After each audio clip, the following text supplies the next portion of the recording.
Assalamualaikum warahmatullahi wabarakatuh. Saya Erwita Pratiwi dengan NIM 2522121, Prodi Pendidikan Teknik Informatika dan Komputer.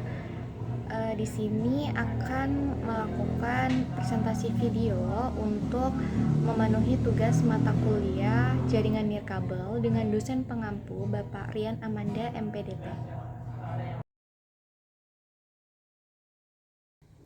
Nah, sekarang kita akan membahas tentang yang pertama, yaitu antena. Nah, kita lihat dulu dari definisi antena. Nah, antena adalah perangkat yang digunakan untuk mengirimkan dan menerima gelombang elektromagnetik. Nah, antena ini mengubah energi listrik menjadi gelombang elektromagnetik saat mentransmisikan dan juga sebaliknya saat menerima.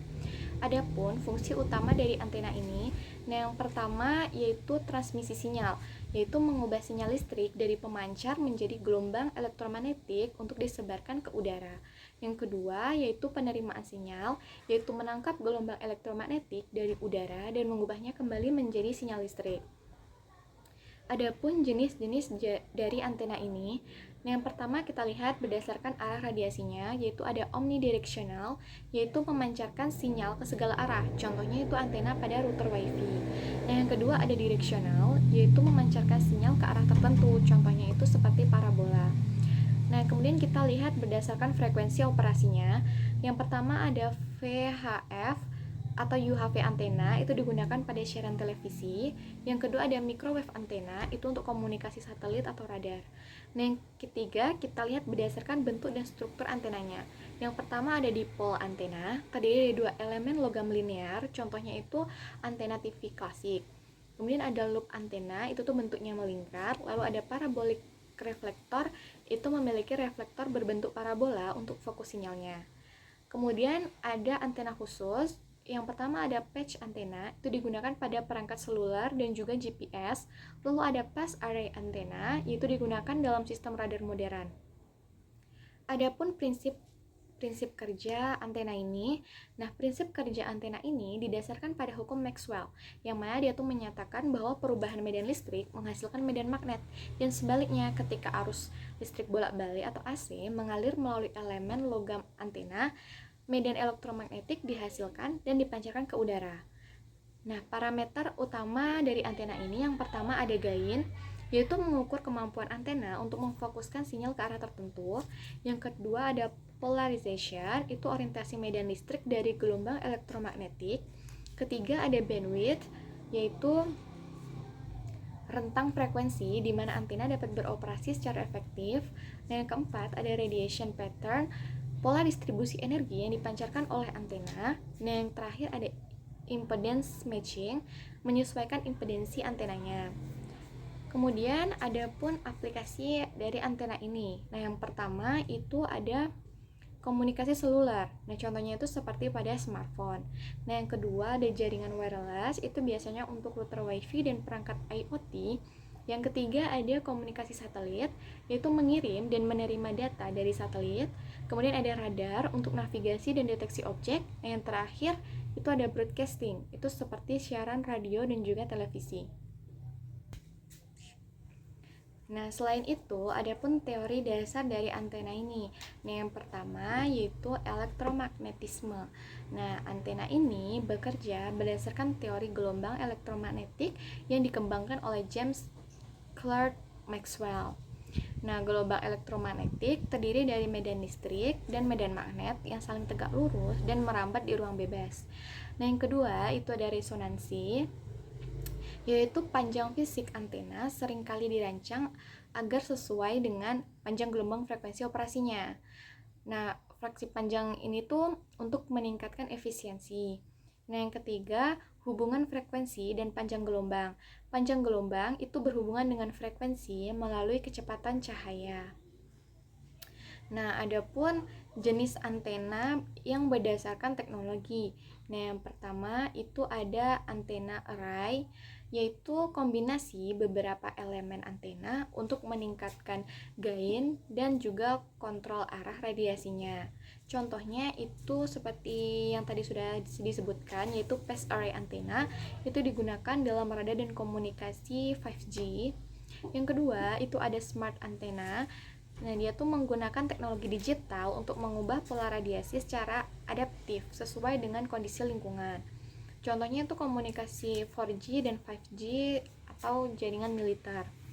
Yang ketiga ada fraktal antena, yaitu memiliki desain geometris kompleks dengan pola berulang.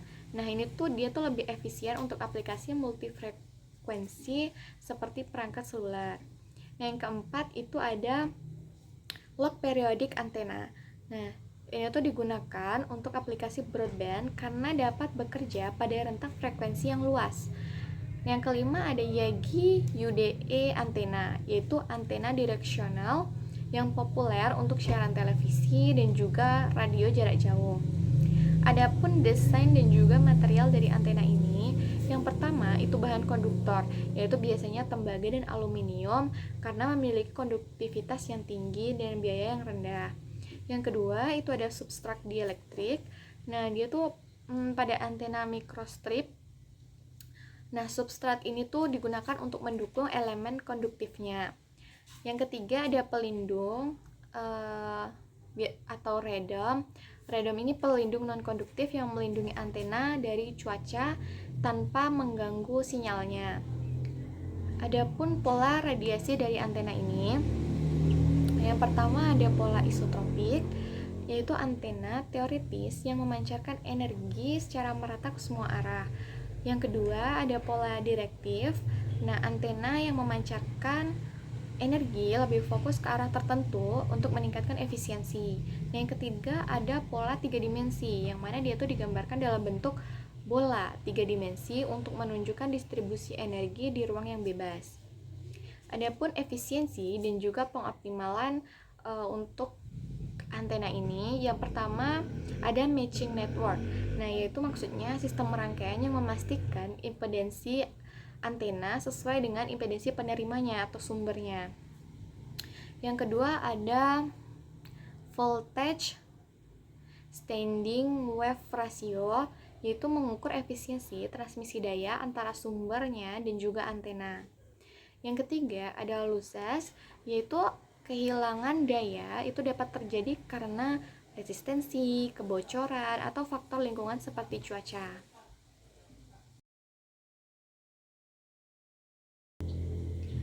Nah, selanjutnya yaitu materi kedua, yaitu tentang internet satelit. Nah, internet satelit adalah layanan akses internet yang menggunakan satelit komunikasi untuk menyediakan konektivitas. Nah, teknologi ini memungkinkan pengguna di lokasi terpencil atau dengan infrastruktur komunikasi yang terbatas itu bisa untuk mengakses internet. Yang kedua yaitu ada komponen utama dari internet satelit ini. Nah, satelit komunikasi ini berfungsi sebagai perantara transmisi data antara stasiun bumi dan perangkat pengguna atau user. Nah, stasiun bumi ini mengelola data antara jaringan internet global dan satelit di orbit. Kemudian peralatan pengguna atau user equipment, yaitu antena parabola atau terminal untuk menerima dan mengirimkan data ke satelit. Kemudian ada modem satelit, yaitu mengonversi sinyal satelit ke format yang dapat digunakan oleh perangkat user seperti komputer atau router. Nah, adapun cara kerja dari internet satelit ini, yang pertama, pengguna mengirim permintaan data yang dikirim dari perangkat pengguna ke antena parabolanya. Kemudian yang kedua, pengiriman ke satelit. Nah, sinyal itu diteruskan ke satelit yang berada di orbit geostasioner atau orbit rendahnya. Yang ketiga, satelit meneruskan data. Nah, satelit itu akan memproses dan mengirim data ke stasiun bumi. Yang keempat, respon kembali ke pengguna. Nah, data yang diminta tadi dikirim kembali melalui jalur yang sama sehingga dapat diterima oleh pengguna. Adapun jenis satelit yang biasanya digunakan, yang pertama ada satelit geostasioner. Nah, tingginya itu 36.000 km dari permukaan bumi. Nah, cakupannya luas tetapi memiliki latensi yang tinggi, yaitu 600 ms ke atas. Contohnya itu Viasat. Nah, yang kedua ada satelit orbit rendah. Nah, tingginya tuh sekitar 500 sampai 2000 km dari permukaan bumi. Latensinya tuh rendah antara 20-50 ms, tapi cakupannya tuh lebih kecil. Contohnya itu Starlink. Nah, yang ketiga ada satelit orbit menengah. Tingginya itu 8.000 sampai 20.000 km dari permukaan bumi. Nah, dia tuh kombinasi latensi dan cakupannya tuh moderat. Contohnya O3B networks. Nah, adapun kelebihan dari internet satelit ini, yang pertama itu jangkauan global. Nah, dia tuh bisa diakses di lokasi terpencil yang tidak terjangkau kabel serat optik atau jaringan seluler. Yang kedua, itu mudah dipasang. Nah, dia tuh tidak memerlukan infrastruktur kabel fisik, jadi dia hanya membutuhkan antena parabola. Yang ketiga, itu solusi darurat. Nah, sangat membantu saat terjadi bencana yang merusak infrastruktur komunikasi di darat. Nah, selain itu ada pun kekurangan dari internet satelit ini. Yang pertama itu latensinya tinggi, terutama pada satelit geostasioner tadi. Yang kedua itu harganya mahal. Nah, peralatan dan biaya berlangganan itu cukup tinggi dibanding internet kabel. Ketiga itu adanya pengaruh cuaca. Nah, cuaca buruk itu dapat mengganggu sinyal dari internet satelitnya. Yang keempat itu bandwidthnya terbatas sehingga mengalami kepadatan pengguna yang menyebabkan kecepatannya itu menurun. Adapun aplikasi internet satelit ini, yang pertama wilayah terpencil itu digunakan untuk menyediakan konektivitas di desa atau pulau terpencil. Yang kedua, militer dan pemerintahan itu biasanya untuk komunikasi yang aman dan dapat diandalkan. Yang ketiga, di bidang maritim dan penerbangan. Nah, koneksi internet ini biasanya di kapal laut atau pesawat udara. Nah, yang keempat itu di sektor bisnis, itu untuk kegiatan bisnis di area yang tidak memiliki infrastruktur komunikasinya. Kemudian yang terakhir di bidang pendidikan dan medis, itu tuh mendukung pembelajaran jarak jauh serta telemedicine. Adapun penyedia layanan internet satelit yang terkenal, yang pertama itu ada Starlink atau SpaceX, yaitu fokusnya tuh pada satelit LEO dengan kecepatan tinggi dan latensinya rendah. Kemudian ada HughesNet, itu penyedia berbasis satelit GEO di Amerika Serikat. Kemudian ada Viasat, itu internetnya berbasis satelit untuk penggunaan rumah tangga serta komersial. Kemudian ada OneWeb, itu jaringan satelit LEO juga untuk konektivitas global. Kemudian ada SES Network, itu menggunakan kombinasi satelit GEO dan MEO. Adapun masa depan internet satelit ini yang kemungkinan akan terjadi, yang pertama integrasi dengan 4G. Nah, internet ini biasanya melengkapi jaringan 4G terutama di daerah rural. Kedua, konstelasi megasatelit. Kemudian adanya penurunan biaya. Nah, teknologi baru tuh seperti roket tuh dapat digunakan kembali untuk menurunkan biaya peluncuran satelitnya. Yang keempat, ada aplikasi IoT atau Internet of Things, yaitu mendukung perangkat IoT di area yang tidak memiliki infrastruktur telekomunikasi. Nah, contohnya itu Starlink di Indonesia. Nah, Starlink mulai diuji di daerah terpencil di Indonesia untuk menyediakan konektivitas di daerah yang sulit diakses. Lalu ada proyek Loon. Nah, proyek Loon ini menggunakan balon udara untuk menyediakan internet di lokasi bencana atau area-area terpencil sebagai alternatif dari internet satelit.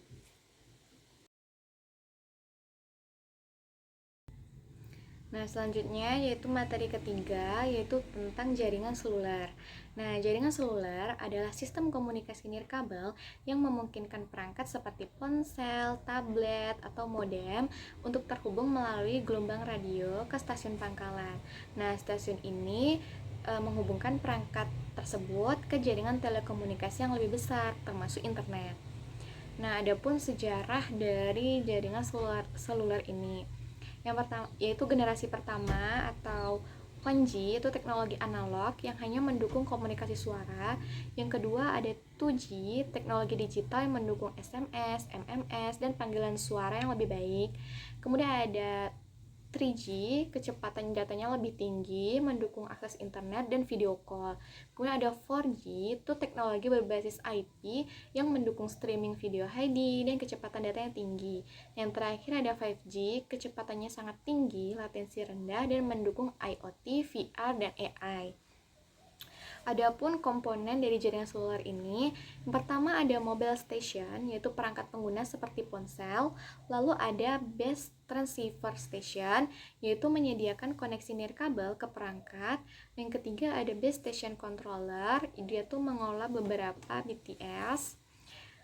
Kemudian ada mobile switching center, itu mengelola panggilan suara dan juga transfer data. Lalu ada gateway. Nah, gateway ini tuh menghubungkan jaringan seluler dengan jaringan yang lain. Lalu yang keenam itu ada home location register. Itu tuh basis data utama untuk menyimpan informasi pelanggan. Lalu ada visitor location register. Dia tuh menyimpan informasi sementara dari pelanggan. Lalu yang terakhir ada authentication center, yaitu memastikan keamanan dari jaringan. Adapun teknologi dasar dari jaringan seluler ini, yang pertama ada VDMA. Nah, VDMA ini frekuensi division multiple access, yaitu pembagian frekuensi untuk komunikasi. Terus ada TDMA, time division multiple access, pembagian waktu itu berdasarkan frekuensi tertentu. Ada CDMA, penggunaan kode unik untuk setiap komunikasi. Dan OFDMA itu versi yang lebih canggih dari VDMA. Adapun jenis layanan dalam jaringan seluler ini, yang pertama ada voice call, yaitu layanan panggilan suara. Kemudian ada SMS, short message service, itu pesan teks singkat.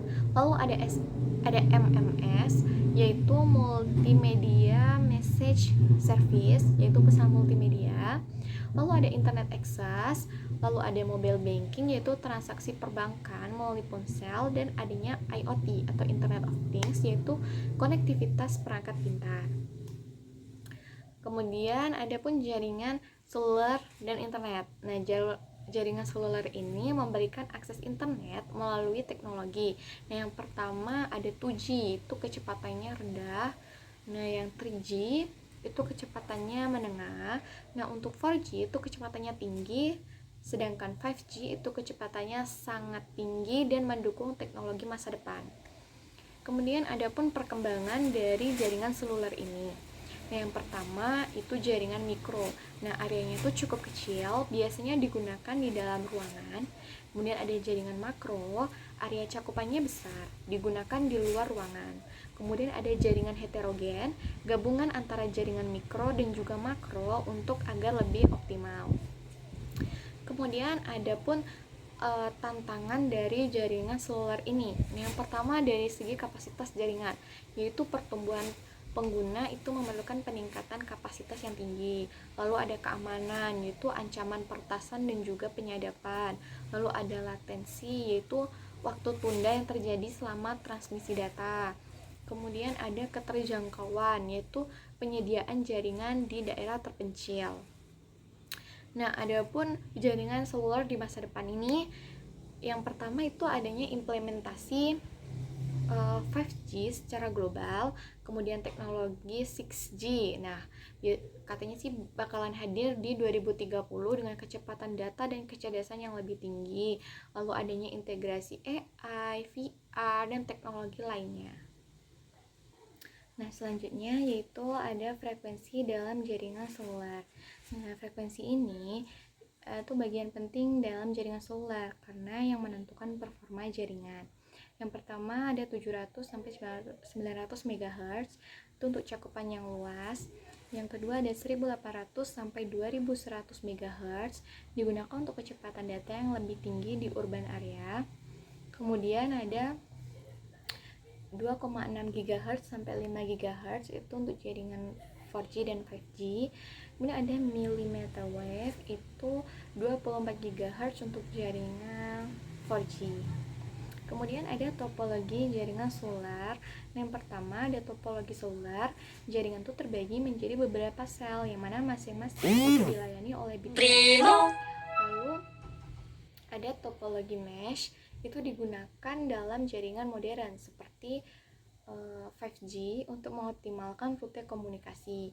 Lalu ada topologi hibrid, yaitu kombinasi dari topologi seluler dan juga topologi mesh. Nah, kemudian ada perangkat-perangkat yang mendukung jaringan seluler ini. Yang pertama ada ponsel pintar atau smartphone. smartphone, yaitu perangkat utama yang mendukung komunikasi seluler. Yang kedua ada modem seluler untuk menghubungkan komputer atau laptop ke suatu jaringan. Lalu ada router seluler, yaitu membagikan koneksi internet seluler ke beberapa perangkat. Yang terakhir ada IoT device, yaitu perangkat pintar seperti smart home, kemudian ada pun kendaraan otonom. Adapun protokol dalam jaringan seluler ini, yang pertama itu GSM, Global System for Mobile Communication, yaitu protokol utama di jaringan 2G. Kemudian ada UMTS, Universal Mobile Telecommunication System, itu pada jaringan 3G. Lalu LTE atau Long Term Evaluation itu pada jaringan 4G. Dan NR atau New Radio itu protokol utama untuk jaringan 5G. Kemudian ada pun manajemen jaringan seluler. Yang pertama itu ada manajemen frekuensi, itu menjaga agar frekuensi yang digunakan tidak saling mengganggu. Kemudian ada manajemen kapasitas, yaitu mengelola jumlah pengguna yang dapat dilayani dalam suatu area. Lalu yang ketiga ada manajemen keamanan, yaitu mencegah akses tidak sah dan juga melindungi data pengguna. Lalu ada manajemen mobilitas, yaitu menjaga kualitas layanan saat pengguna itu berpindah dari satu sel ke sel yang lain atau biasa disebut handover. Nah, adapun teknologi pendukung jaringan seluler ini. Nah, yang pertama MIMO, multiple input, multiple output, yaitu menggunakan banyak antena untuk meningkatkan kapasitas jaringannya. Lalu ada beamforming, itu mengarahkan sinyal ke perangkat secara spesifik untuk meningkatkan kualitas.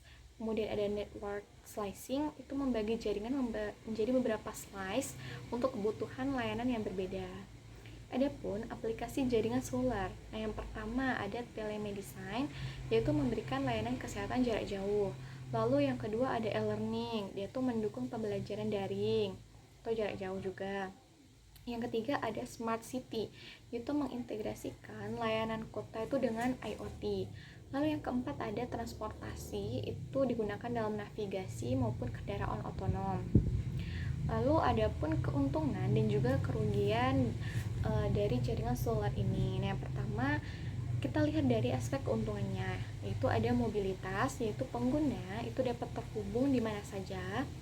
Lalu adanya akses yang mudah, nah jangkauannya itu luas hingga ke daerah-daerah terpencil.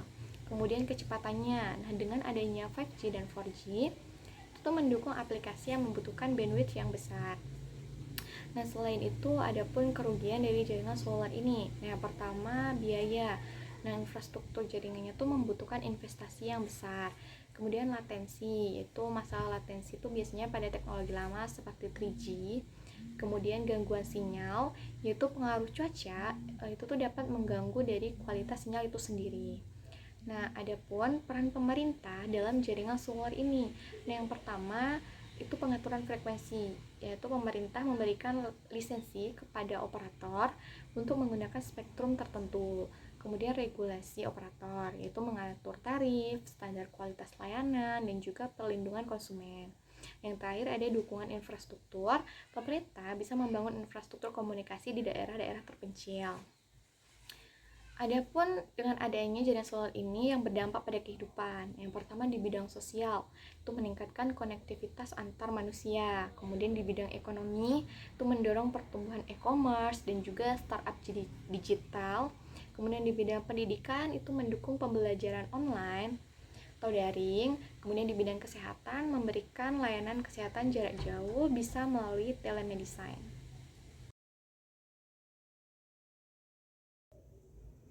Nah, selanjutnya yaitu materi tentang jaringan ad hoc. Nah, jaringan ad hoc ini adalah jaringan sementara atau temporary network, yang mana yaitu dibentuk tanpa infrastruktur tetap seperti router atau server. Nah, setiap perangkat dalam jaringan ini bertindak sebagai node yang dapat mengirim dan menerima data serta sebagai router untuk meneruskan data ke node lainnya. Nah, jaringan ad hoc ini sering digunakan dalam situasi di mana infrastruktur jaringan tradisional tidak tersedia atau tidak praktis untuk digunakan. Nah, adapun karakteristik dari jaringan ad hoc. Yang pertama, desentralisasi, yaitu tidak memiliki pusat kontrol di mana semua node memiliki peran yang sama. Yang kedua, dinamis, topologi jaringan dapat berubah secara dinamis karena pergerakan node. Yang ketiga yaitu mandiri, yaitu tidak memerlukan infrastruktur atau perangkat jaringan tambahan. Nah, yang keempat yaitu skalabilitas, jaringan dapat diperluas atau dikurangi tanpa mempengaruhi operasi keseluruhan. Nah, yang terakhir yaitu rute multi-hop, data dapat melewati beberapa node sebelum mencapai tujuannya. Nah, ada pun jenis-jenis dari jaringan ad hoc ini. Nah, yang pertama yaitu Mobile Ad Hoc Network atau MANET, yaitu jaringan nirkabel yang terdiri dari perangkat bergerak. Nah, node dapat masuk dan keluar jaringan secara dinamis. Yang kedua yaitu Wireless Sensor Network atau WSN. Nah, dia digunakan untuk pemantauan lingkungan seperti cuaca atau getaran. Dia tuh terdiri dari node sensor kecil dengan daya komputasi yang terbatas. Yang ketiga yaitu Vehicular Ad Hoc Network atau VANET. Dia didesain untuk komunikasi antar kendaraan dan antara kendaraan dengan infrastruktur. Dia biasanya digunakan dalam aplikasi transportasi pintar. Yang keempat yaitu Smartphone Ad Hoc Network atau SPAN. Dan dia menggunakan smartphone untuk membentuk jaringan ad hoc yang mana memanfaatkan Wi-Fi direct, Bluetooth, atau teknologi nirkabel lainnya. Nah, adapun protokol routing yang digunakan dalam jaringan ad hoc ini. Yang pertama yaitu proaktif atau table driven. Yang pertama protokol itu OLSR, Optimize Link State Routing, selalu memperbarui tabel routing, cocok untuk jaringan dengan perubahan topologi yang lambat. Yang kedua yaitu reaktif atau on demand, yang mana protokolnya itu AODV atau Ad Hoc On Demand Distance Vector, yaitu membuat rute hanya ketika dibutuhkan atau mengurangi overhead. Nah, yang ketiga yaitu hybrid, yaitu kombinasi antara pendekatan proaktif dan juga reaktif. Contohnya itu ZRP atau Zone Routing Protocol. Adapun kelebihan dari jaringan ad hoc ini, yang pertama yaitu tanpa infrastruktur. Jadi ad hoc tidak memerlukan router, switch, atau server. Nah, yang kedua itu fleksibilitas yang tinggi, yaitu ad hoc ini dapat dibentuk kapan saja dan di mana saja. Yang ketiga, biaya yang rendah. Jadi ad hoc ini tidak memerlukan investasi yang besar dalam perangkat keras tambahannya. Kemudian yang terakhir, mobilitas, cocok untuk lingkungan dengan pergerakan yang tinggi. Nah, selain kelebihan, ada pun kekurangan dari jaringan ad hoc ini sendiri. Yang pertama yaitu keamanan yang rendah. Nah, ad hoc ini tanpa pusat kontrol, jadi rentan terhadap serangan. Yang kedua yaitu kapasitas yang terbatas. Nah, kinerjanya itu menurun ad hoc ini saat jumlah nodenya meningkat. Yang ketiga, ketergantungan pada baterai. Nah, node umumnya memiliki daya yang terbatas. Yang keempat yaitu interferensi, yang mana ad hoc ini rentan terhadap gangguan dari perangkat lain. Adapun pengaplikasian dari jaringan ad hoc ini. Nah, yang pertama di bidang militer untuk komunikasi taktik di medan perang tanpa infrastruktur. Yang kedua ketika bencana alam, membentuk jaringan sementara di daerah yang terkena bencana. Lalu IoT, Internet of Things, untuk perangkat saling terhubung tanpa akses ke infrastruktur yang tetap. Kemudian transportasi itu dalam VANET untuk komunikasi antar kendaraan. Lalu konferensi atau pertemuan itu untuk berbagi file dan komunikasi cepat di tempat. Nah, adapun selain itu teknologi pendukung untuk jaringan ad hoc ini. Nah, yang pertama yaitu ada Wi-Fi direct, yaitu untuk koneksi peer-to-peer tanpa akses point. Yang kedua, Bluetooth untuk komunikasi jarak dekat. Lalu ada Zigbee untuk perangkat IoT dengan daya rendah. Dan yang terakhir ada Mesh Networking, yaitu digunakan dalam jaringan MANET atau WSN. Nah, sekian video penjelasan dari saya. Apabila ada salah, mohon dimaafkan. Assalamualaikum warahmatullahi wabarakatuh.